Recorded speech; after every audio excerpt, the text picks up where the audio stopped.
เก็บยังก็เถอะที่พักหอมไปเป็นเจียวเหนียวผมแม่พี่น้อง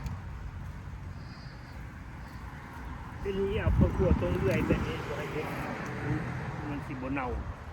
เป็นเฮาเด็ดข้างลำมันเน่าได้เรื่อยเอาไปเนี่ย เอาหอมปอมนะเด้อ พอหนึ่งเนาะ ได้หอมปอมปอมต้นปอม เอานี่หอมปอมนี่นี่หอมปอม งามแบบนี้คือปอมเป็นเด็ดเต่าเลยมันแตกโอ้หญ้านี่ก็ต้นยาวขนาดนี้ เพิ่นมาเก็บผักหอ ต้ ม นถังบาดแข็งเนี่ย เอาต้นเลยคักเถอะ มาเก็บมันเก็บก็ได้ตัวแม่ติดดอกตัวน้อยมันเป็นอย่าง เสื้อตัวนี้นุ่งตัวบ้านแห่งมื้อเช้านะ เสื้อตัวนี้หมักแห้งนะสีแดงแห้งใจ เก็บออกได้หลายในตัวนั้นมันนั่นไก่ เด็กมันแตกใหม่ ผักหอมปอมไปตำแจ่วเหนียว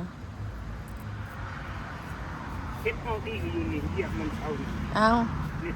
ไปเหยียบมันให้ยัง ซิมคอนดีคือบุเห็นเด้เอาชีนลงมาตากนี่เด้นี่ ดอกใหญ่บ่นะ กำลังนี่เด้นี่เด้ ได้เฮ็ดปวกเด้อพี่น้อง มันออกโบราณพ่อแม่พี่น้องกันเด้ เฮ็ดปวก ที่ไม่เป็นเสื้อ ปวกดำ นี่เด้บ่ได้มีเสือมันก็ตกแตกตลอด มันมีเสื้อมันมีหักไม้ออกมานี่ เกี่ยวกับหางไหมวะ อันนี้พักกันนั้นพักไผ่พ่อแม่พี่น้องเอามาแต่นองปลามาปลูกงานตลอดไม่ได้ตัด ย่างไปพุ่นตีเดี๋ยวเขาล่ะ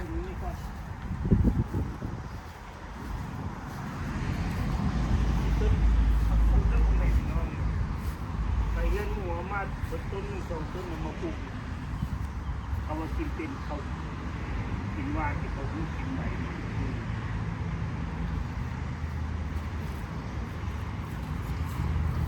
ทั้งดีจะเอาใส่บักพริกใส่ตัวนั้นบ่เป็นดอกอันนั้นหัวนั้นบ่เกิดซ้ำมันเกิดแล้วเถอะทั้งบ้านนะ ก็เห็นว่าหัว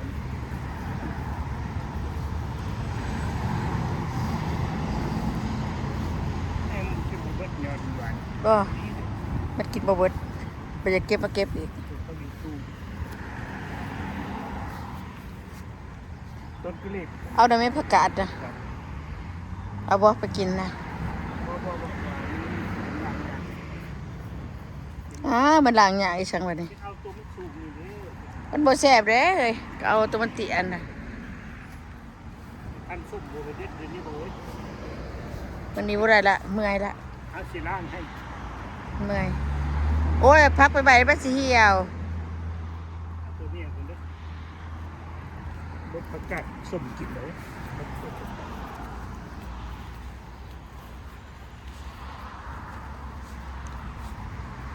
บัดนี้ได้พักไผ่สิเต็มกับหวานเพิ่นเอามาปลูกตัวที่ตัวเด่น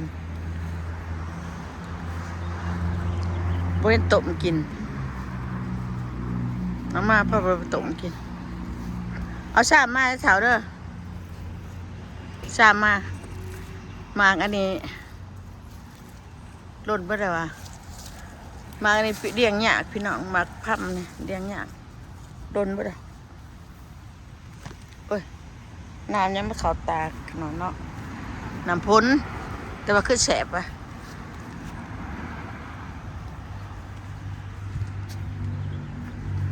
จากเว้นหนาหน่วยมันได้นะจากได้หน่วยตัวนั้นดอกได้หลายนี่ดิพี่น้อง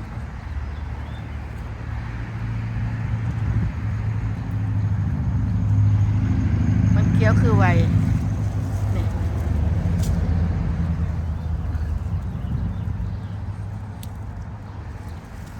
กินเป็นบัวร้ายอย่ามาชมดอกเลยป้าตัวเบื้องตอนนั้นขนมไทยหลอกมันใบพี่น้องติดตามมาตัวเก่าเลยคลิปเก่าหลอกบดก้างามหลายน้ำมันนี้มันนี่เต็มเบิดมีแต่หลอกบดได้ดีบ่มีบ่มีหน่วยสิได้ชอบงามมันออกได้หลายใครบอกมันบ่เกิดนี่หน่วยกันหน่อยน้อยเอาไปซื้อในหน่วยมักใหญ่พุ่นได้ ขน่อยซื้อมาหน่อยวักใหญ่บางทีมันสิมีลายนี่มันย่างมันมีหน่วยนี่เกิดจังไดเป็นจังไดหลอกไปจังไดสอบมันว่าจังไงมันสิป้าว่าจังไงไงงานหน่อยสองเพิ่น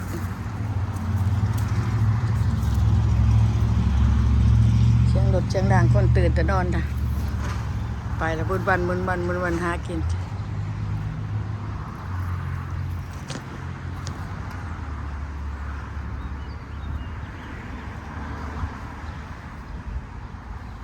เป็นทีมันที่ไม่หมากได้ลายว่ามีจับโดดเห็นนำหน่วยช่องหน่วยมีหมากมีอีสัง เก็บผักกาดก่อน พูดบนเก่านั่นพูด บนมีน้ำมันนี่บ่จะเกิดน้ำมันคือดีเกิดงอกเดียว อย่างมันเถอะเกิดเท่าไรก็กินเท่านั้นจะใส่หน่อยดิ โอ้ยอดงามเลยเอายอดงามเลยมันคันคือส้มขุ่นเลยมันเป็นยอด ใบมันเก่านาตี เอา ใบดุมบ่อยากเอาแล้วขี้คานลากได้เนาะพระเท่านี่เป็นไม่นั่นคันบ่เอาแล้วช้าถิ่มเลยค่ะช้างถิ่ม ยอดเลยมันงาม เอาตัวหยอดบ้างช้างถิ่มมาถ้ามันได้ลายมันหกกลางบ้านก็ช้างออกนำเลย ตัวนี้งามนี่ตัวเท่าตัวจอนอยู่ยอดเลย เก็บสิไว้ไว้เด้อมันแดดหอนนั่นเขาในจะใช้ได้โอ้ผักกาดดอกค่อยเกิดเด้อเนาะไอ้ตีเนี่ยผักกาดดอกผักกาดช่อมก่อนเจ้านายมันมาบานเนี่ยเขามักขัวมักแกงใบมันคือว้าวผักกาดเก็บจะได้เก็บไป ได้ยอดมันคันสุ่มแซ่บ อ้าวลองดูเราเก็บผักกาดมันเป็นใบบ่เอาได้เอาออกในต้นนั้นมักสะกวดได้อยู่หันน่ะสาวโดกออกแน่ฮะตายตายมีสองเสียงในผัวข่อยเอ็มว่าต้นมักสะกวดข่อยปลูกอะ เอาจังบาทก่อน เบิ่งเด้อ เอาจังบาทก่อนคนเองเนาะ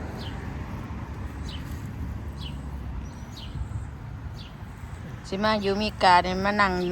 นอนอยู่บ่ได้มันต้องนักเหตุการณ์โรคออกเท่าได้หานะไก่ต้นมักสะกวดนะโรคออกคันตัวสิบ่เอาแล้วโรคออกโดดเพราะว่ามักสะกวดใช่มันเป็นหมาก อย่างมันวะมัน มันสิบ่เป็นหมากเด้ กินยอดมันอีกนิดนี่ เคยมีบ่คันชมเนี่ยเอาแตะดอกแตะยอดเนี่ยมันนู่นนี่ใบขาวเขียวจะปึกเลยบ่เอาดิ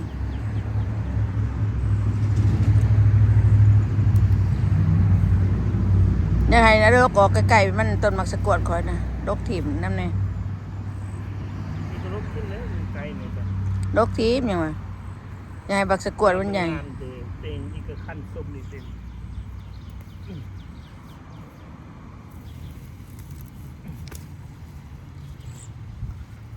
อันคือผู้เฮ็ดเป็นน้ำพักเขาก็เอาไปเฮ็ดน้ำพักเขาบ่มัก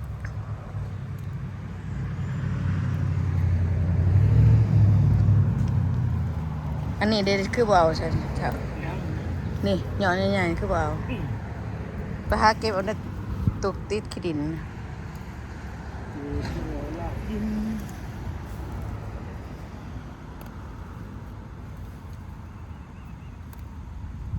ไก่ อันนี้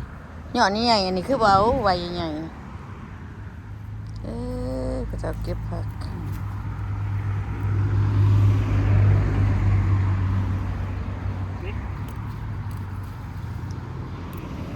หย่อนมันก็คือบ่ได้เอาบ่แม่นบ่ ได้เอาเบิ้ลเลย เก็บเอาได้ตีมันช่องขึ้นมาน่ะก็เป็นตัวใบมันแต่ตัว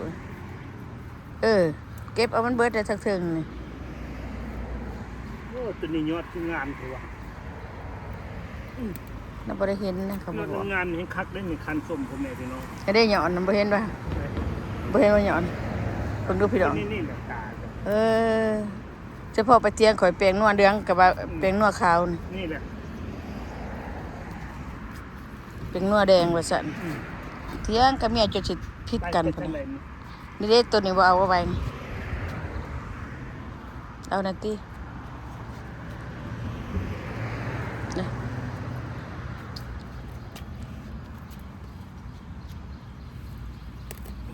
อันนี้ข่อยบ่เก็บนี่มันก็เป็นดอกนี่ก็ อันนี้กูเกิดขึ้นเว้ยลูกเอาไปซั่นน่ะแปด โอ้ยเขาบ่ได้เอาไว้ได้บักแปดจังเบิ่งแน่ไปเหยียบได้เด้อผักกาดอันดอกเขาได้หั่นน่ะจะได้มันห่างๆเบิ่งแน่ตานะเบิ่งดีๆเดี๋ยวต้องการหน่อยนะ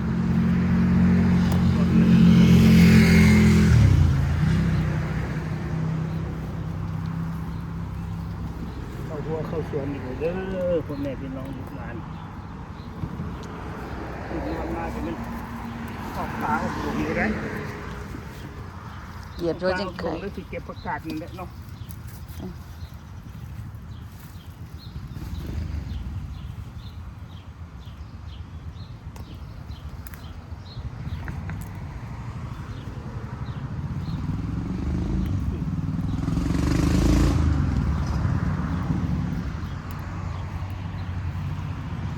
เด้คือว่า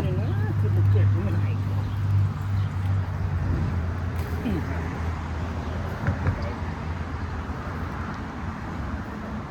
บ่เฮ็ดว่าหยอดว่าดอกมัน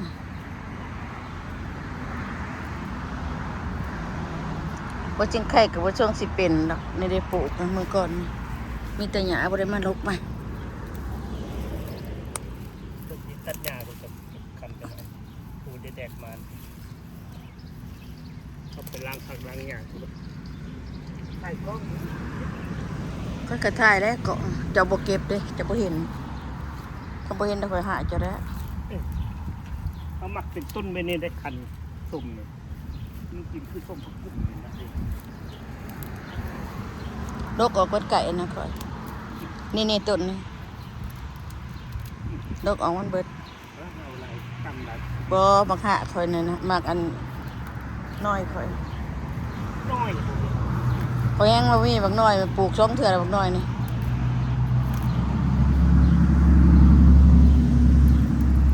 สิไปกินบักน้อยมั ล้าน ง นะ ปลากินเน้นลงไปเนาะ มีปลาละ กาดล้างปลากินหวานใบตัน นี่ตัวนี้ทางตัวเป็นดอกนี่เอาเนี่ยทิมไปใช้ช่วงมักซรีพุ่นนะอ้าวไปใส่กระจะต้นไป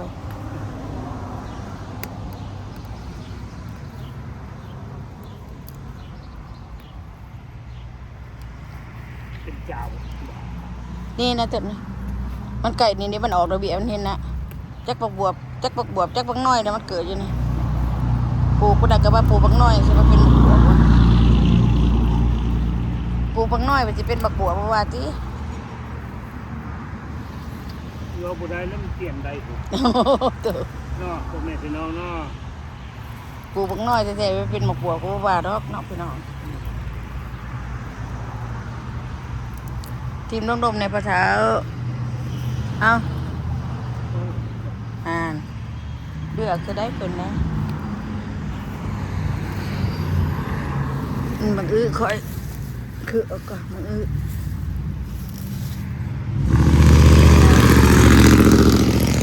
โอ้จะเป็นมันเสียงเบ่งเทะขักแทะเด้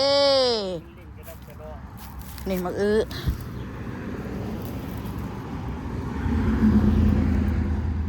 ปะค่อยจะมาดกคำจะมาดกหยามันออกเลยเป็นดอกนะเว้ยปะฮะ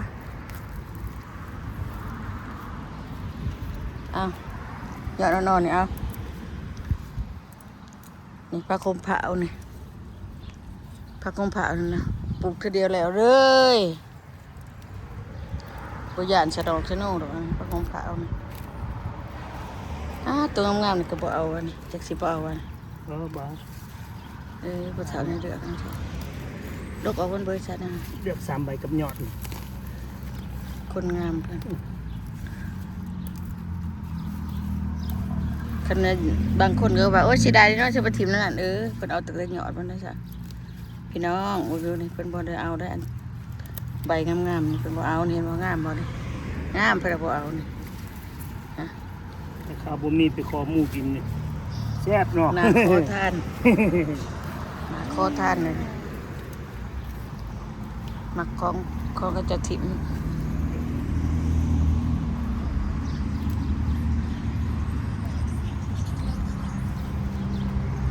ผมพระคมเผาคอยเกิดเขารกถิ่มน้ำนั่นพระคมเผาเลย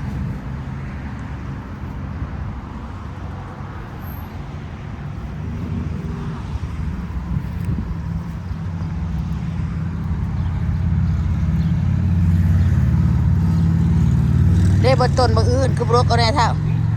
บนต้นบางอื่นเอาเบี้ยนออกแน่ฮะเบี้ยนออกเบิ้ลแน่รกออกโดด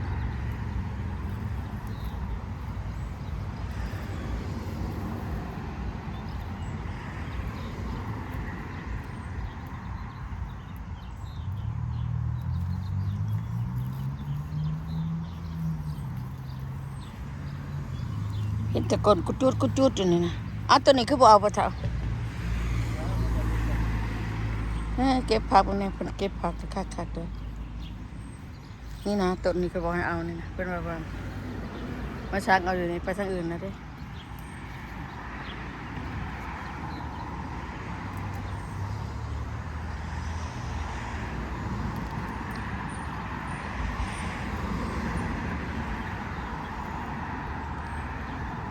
รถแต่เดือนพี่น้อง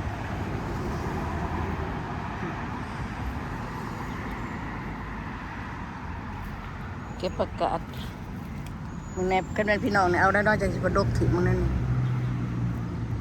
งามอยู่เป็นบ่เอาแล้วนี่ดกถิ่กระโดดยังบ่มักกินผักหลายอันนั้นบ่หัวจิงไข่เพิ่นดกออกบ่ได้ปลูกใส่ทางน้ำหัวจิงไข่ก็ได้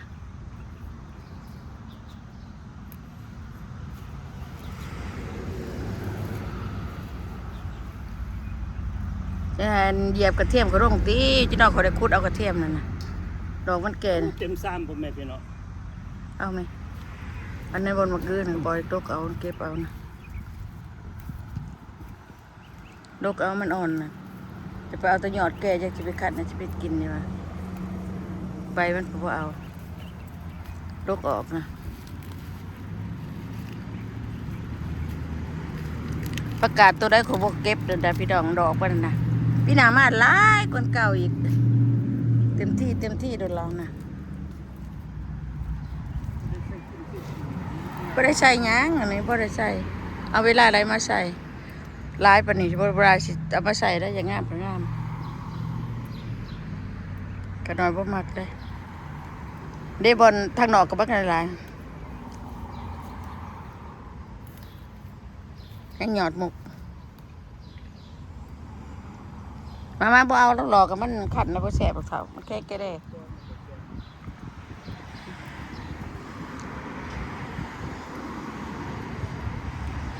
ผมกันร้ายพ่อแม่พี่น้อง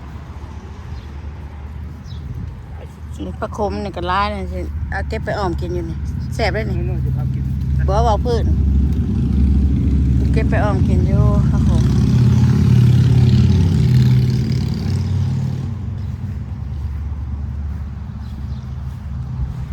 จะล้างน้ำเอาล้างอยู่พี่เด้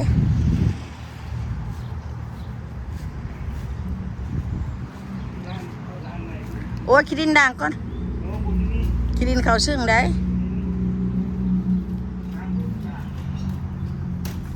ขี้ดินเขาไปทอน้ำดีได้อค่ะเคพี่น้องนี่นะหัวชวนแนมไปติ้มปิ้มนี่นะแต่หัวตาชวนเคี้ยวบ่ได้เด้อพี่น้องมีเบิดทุกอย่างพริกปลาเขือกะมีโมเมนต์บาบ่มี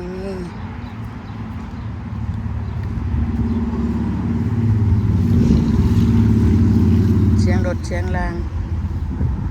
นะชวนเขียวแล้ววันนี้เขียวจุ่มอยู่มิตรพักตะหยาจะรกตัวได้ถิ่มก็สิได้พี่น้องประกาศค้าวประกาศดอกโอเคเนาะพี่น้องเนาะอยู่ดีมีแห้งเด้อพี่น้องเด้ออย่าลืมกดไลค์กดแชร์กดติดตามพี่น้องเพื่อเป็นกำลังใจขอมกขอบใจที่ติดตามพี่น้องบาย